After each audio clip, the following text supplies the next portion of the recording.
Imagine you're just, walking down the street and you see a person asking for change on the corner. Right.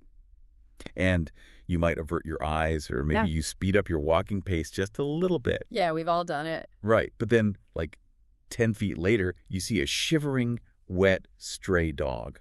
Man. Suddenly your heart just breaks. You stop, you try to coax it over. You might even, I don't know, consider putting it in your car. Yeah. So the question is, why does human psychology make the silent suffering of a dog so much easier to handle than the messy, complex demands of a fellow human?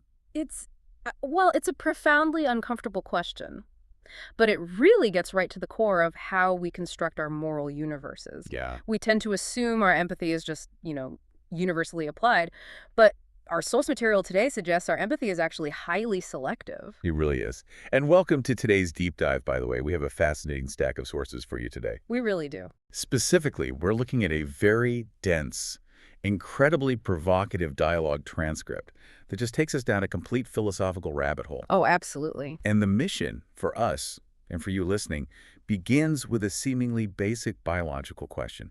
Do animals suffer? Right. Which sounds simple.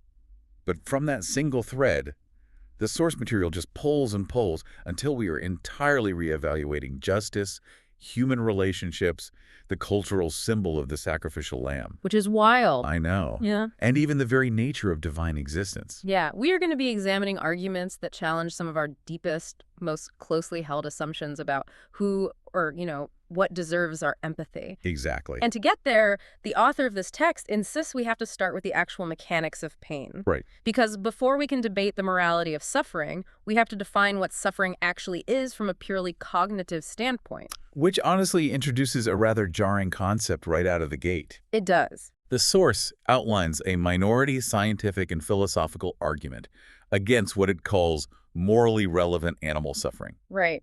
And it specifically leans on the philosopher Peter Carruthers and something called higher-order thought theory, or HOT theory. Yeah, so the premise of higher-order thought theory is that for an experience to be consciously felt, for there to be subjective experience, or what philosophers call phenomenal consciousness, a being must have the capacity to have thoughts about its own thoughts. Meaning, you need a mental framework to observe your own mind. Precisely. So Carruthers argues that since animals lack language and the abstract conceptual framework required to hold a thought, like, I am currently experiencing a state of belief, or I am feeling a sensation of pain. Right, they can't do that. Exactly. They cannot have higher order representations of their mental states. So as we break down the biology here, the argument separates the physical reflex from the emotional reality. Yes. Like it separates nociception from conscious pain. Right. Nociception being just the neural detection of a harmful stimulus. Yeah, you touch a hot stove, the nerves send a signal, your spinal cord reacts, and you pull your hand back before your brain is even fully aware of what happened. And that nociceptive system can function perfectly even in animals with, severed spinal cords. It is a brilliant, totally functional mechanism for biological survival. Wow. But the source points out that this physical reflex does not automatically equal the subjective feeling of suffering. I see. The text highlights massive neuroanatomical differences between species, specifically regarding the prefrontal cortex. Which in humans is huge for emotional processing, right? Exactly. Yeah. It's critical for processing the effective emotional devastation of pain. I always think about this like a car's check engine light. Okay, I like that. Like the car's sensors are incredibly sophisticated. They detect the failing transmission perfectly. They send a signal and the red light turns on. Right. So the nociception is working flawlessly. But the car doesn't feel sad about the broken transmission. No, it doesn't. It isn't having an existential crisis about its impending trip to the mechanic. That analogy hits the nail on the head. The source even points to a fascinating human neurological condition called pain asymbolia to prove this division actually exists. Oh, right. I read about that. Yeah, people with this condition can detect pain. They know they are being poked with a pin, but they don't feel it as unpleasant or hurtful. That is so wild to think about. It is. The sensory data is completely divorced from the suffering. Now, we need to pause and be absolutely clear to you listening. The broad scientific consensus does hold that mammals and birds experience conscious suffering. Yes, absolutely. And the author of our source text knows this. But they're using these philosophical counterarguments as a vital stress test for our logic. Right. They are asking us to prove why we believe what we believe. And to anchor this stress test, the source brings in a famous quip from the philosopher Bertrand Russell. Oh, I love this quote. He once said, "No matter how eloquently a dog may bark, he cannot tell you that his father was poor but honest." It's brilliant. I cannot get over that quote. Because to say, "my father was poor but honest," a dog wouldn't just need vocal cords. Right. It would need to understand abstract economics, the concept of biological lineage, and the moral framework of honesty versus deceit. Exactly.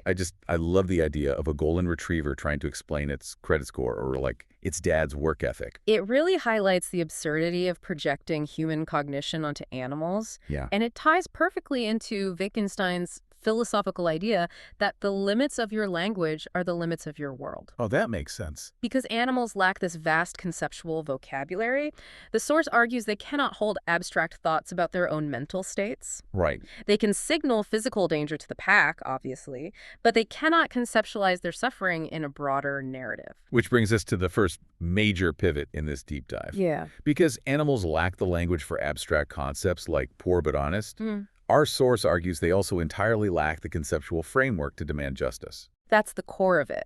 The term morally significant gets thrown around a lot in debates about animal welfare. It really got Often as just a vague rhetorical placeholder, but the text we are analyzing shifts the focus to a much sharper, much more demanding criterion. Right. It's the capacity to recognize and actually demand justice. And this drops us right on the doorstep of theology, specifically what philosophers call the problem of evil. Yes. For anyone who hasn't taken a Philosophy 101 class recently, this is the classic argument that the existence of worldly suffering disproves the existence of a benevolent, all-powerful God. Right, the whole if God is good, why is there pain question. Exactly. But the source text makes an incredibly subtle, highly contested move regarding this classic problem. Was it too? It argues that the problem of evil isn't just about the existence of pain. It requires a claimant. A claimant. Yeah, it requires a subject who can recognize their suffering specifically as unjust. Okay, I see where this is going. Because animals cannot frame their pain as a cosmic grievance against a creator, they are, in the words of the text, morally mute. They cannot stand in judgment of the universe. Like a squirrel isn't filing a class action lawsuit against gravity when it falls out of a tree. Yeah. It just falls. Exactly. The squirrel certainly isn't lying awake at night questioning the cosmic foundations of its nest. Right. The author argues that the moral filming of suffering is a strictly, uniquely human activity. We are the ones who look at nature and overlay our concepts of justice and tragedy onto it. Oh, wait. The text mentions animal behavior that looks like mourning, Right. like elephant graveyards. It does, yeah. And it uses it to highlight our tendency to project. Okay. Think about sea turtles hatching and rushing to the ocean. That looks deeply intentional, but we readily accept it as pure biological programming. Sure. But when elephants return to the bones of their dead and touch them, we immediately label it grief. Right. So the source asks, is it grief? Does that behavior carry an implicit philosophical claim that death is an unjust loss? Or is it complex geolocation mixed with a hormonal stress response triggered by olfactory cues? The ambiguity is entirely ours, not theirs. Hold on. Stop right there. I have to push back on behalf of anyone listening who is thinking exactly what I'm thinking. Go for it. If the absolute bar for moral concern is the ability to linguistically demand justice, what about human infants? Right. Or what about people in severe comas or those with advanced dementia?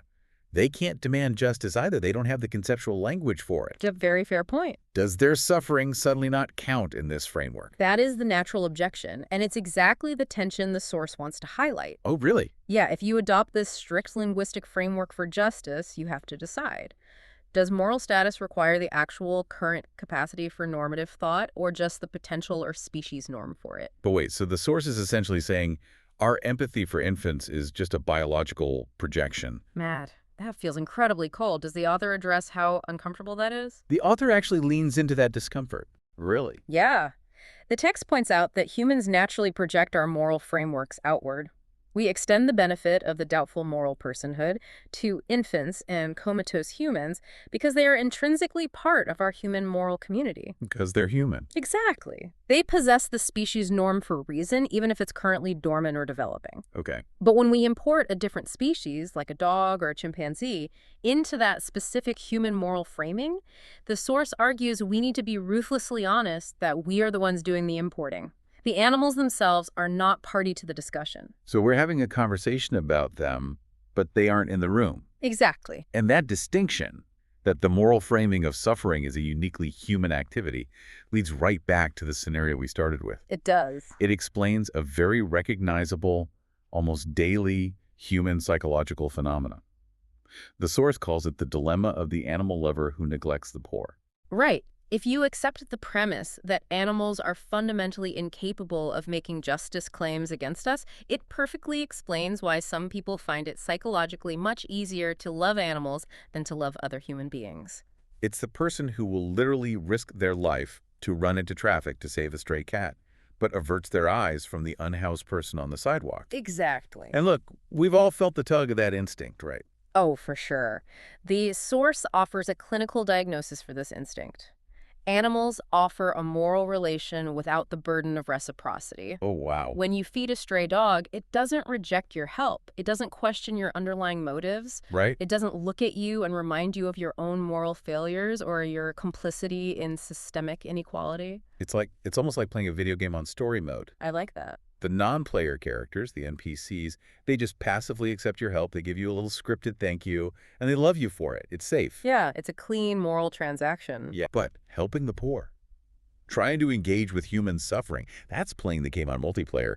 Other actual human beings are involved. And multiplayer's messy. It really is. The poor, unlike the dog, can say, "My father was poor but honest." They stand fully in the space of reason alongside you. Yeah. They are not just passive objects of your charity. They are subjects who make active demands. They have their own messy agendas, their own flaws, and, they might even be ungrateful for your help. What I find so fascinating about how the author structures this argument is that it's really diagnosing a human psychological defense mechanism. Right. By choosing to focus solely on animals, the text suggests the animal lover might be unconsciously preferring a manageable moral object over a reciprocal moral subject. Yes. It forces you to look in the mirror and ask, am I actually acting out of pure empathy, or am I just looking for an experience of caregiving where I get to hold all the power and never be challenged? And that desire for manageable relationships, for silent victims who don't challenge us, is the pivot point where the source transitions from human psychology into its most radical theological arguments. Oh, here we go. The author asks, what is the ultimate cultural symbol of the silent, manageable victim in Western history? And the answer is the sacrificial lamb. Exactly. When we think of the Jesus-lamb connection, the standard cultural imagery is the innocent victim. It's the passive creature led to the slaughter, completely unresisting, not making a sound. Which fits perfectly with that human psychological preference for a victim that makes no demands. Right. But the source argues for a profound foundational inversion of this idea. An inversion. Yeah. It argues that Jesus is not an animal incapable of speaking. He is a fully conscious human being who possesses the infinite capacity for language and reason, and yet he chooses silence. Wow, that is a massive distinction. It changes the entire nature of the act. It changes everything. Yeah. It's the conscious appropriation of animal vulnerability by a rational subject. Right. And to illuminate why this matters, the source brilliantly contrasts Jesus with another iconic figure of sacrifice from mythology, Prometheus. Oh, the Greek Titan. Right. He steals fire from the gods, gives it to early humans, and gets chained to a rock where an eagle eats his liver for eternity as punishment. Let's look closely at what Prometheus represents in this text. Prometheus gives humans fire. Which is technology. Yes. Fire is the ultimate symbol of technology, of culture, of mastery over the natural world. Okay. His gift empowers humanity, but it violently reinforces the divide between humans and nature. It teaches humanity to instrumentalize the world around them. I see. And crucially, Prometheus suffers as a direct punishment for transgression, for a theft. The text actually goes so far as to equate Prometheus with the serpent in the Garden of Eden. It does. Which sounds crazy at first, but it makes sense when you look at the mechanics of what they both do. They serve the exact same narrative function. Both the serpent and Prometheus offer humanity empowerment through an act of transgression. They offer a shortcut to immediate mastery, a way to elevate humanity by seizing what was forbidden. Oh, okay. Jesus, conversely, does not hand humanity a tool like fire or an apple of knowledge. He gives himself. And the sacrifice isn't framed as a penal punishment for a theft. It's framed as a willing self-donation that brings reconciliation. Not exactly. And what stood out to me in the text is that this reconciliation is supposed to encompass all of creation, not just humanity. It's meant to dissolve the exact barrier of mastery that Prometheus built. But this brings up a massive structural question about this entire worldview. Which is? Why is the act of sacrifice even necessary to begin with? Oh, right. If God is all-powerful, why not just leave humans in a perfect, Eden-like world where nobody ever suffers, where no exception never escalates to conscious pain? Wouldn't a universe without adversity just objectively be better? I was wondering how the author would handle that, because on the surface, this theology seems to demand or almost glorify adversity. The source provides a radical answer by differentiating between what it means to be a creation versus what it means to be a son. Okay. The text argues that in a perfect world, a static, risk-free world without the possibility of evil or the necessity of sacrifice humans would just be incredibly elevated animals. Right. They would be perfect creations, perfectly cared for by a divine manager, but they would not be sons. So break that down for me. What is the functional difference between a creation and a son in this philosophical context? According to the source, a creation is merely acted upon. It exists to be managed. Okay. But to participate in genuine communion, to achieve the status of a son, requires the active capacity for self-giving love. And self-giving love requires risk. It has to cost you something. Exactly. The text posits that it is the very willingness to participate in sacrifice, to consciously choose self-limitation for the sake of another, that elevates the mere creature into active participation in divine life. Without the rupture in the universe that necessitates sacrifice, that higher level of participation remains logically impossible. So the adversity itself isn't the point. The response to the adversity is the engine of elevation. Yes. That is a heavy concept, but it begs the ultimate question. If sacrifice is the fundamental structure that elevates a mere creation into divine participation, what grounds this massive ontological claim? Right. How does the author of this text actually prove that this is how reality works and not just a nice poetic idea? This is where the source abandons abstract logic entirely, and it takes a massive swing. It actually rejects the orthodox formulation of the Trinity as being useless for explanatory space. Wait, when you say orthodox formulation, you mean the traditional theological idea of God as perfectly self-sufficient, unchanging, three co-equal persons just existing in perfect harmony? Exactly. The author claims that traditional model might work for Sunday liturgy, but it fails as a logical explanation for why the universe requires suffering. Instead, the source posits a radical new ontology. It states, the Father generates the Son by sacrifice. Whoa. Sacrifice isn't a reaction to human sin. It's not a patch applied to a broken world. Sacrifice is the generative, foundational reality of the divine itself. Okay, but again, how do they prove that? Yeah. Because in philosophy, you can't just draw that massive claim on a whiteboard, circle it, and say QED. You can't. And here is the most intense twist in the entire dialogue. I'm ready. The source admits it cannot be proven by pure abstract logic. Instead, it relies on what it calls historical science. It explicitly states that this entire cosmological worldview is completely falsifiable. Meaning, it can be proven empirically wrong by physical evidence. Yes. The entire philosophical architecture relies on the historical reality of two specific events happening in time and space. Well, The virgin birth and the resurrection. I want to give you an analogy for how I visualized this when I was reading the notes. Yeah, please. It's like the author has built this massive 100-story skyscraper of theology. The idea that sacrifice generates life, the definition of justice, the critique of the Prometheus myth, it's all this towering structure. But the entire skyscraper is balanced on just two single load-bearing pillars of historical events. That is a perfect visualization, because think about the mechanics of the author's logic. If sacrifice is truly the generative force of reality, then the ultimate act of self-giving sacrifice must physically generate life. Right. It has to literally beat death in historical time and space, otherwise it's just a tragic story of a guy getting crushed by the Roman Empire. So if someone pulls those two load-bearing pillars out, if the resurrection didn't physically happen, the whole skyscraper crashes down. Completely. The entire ontology is falsified.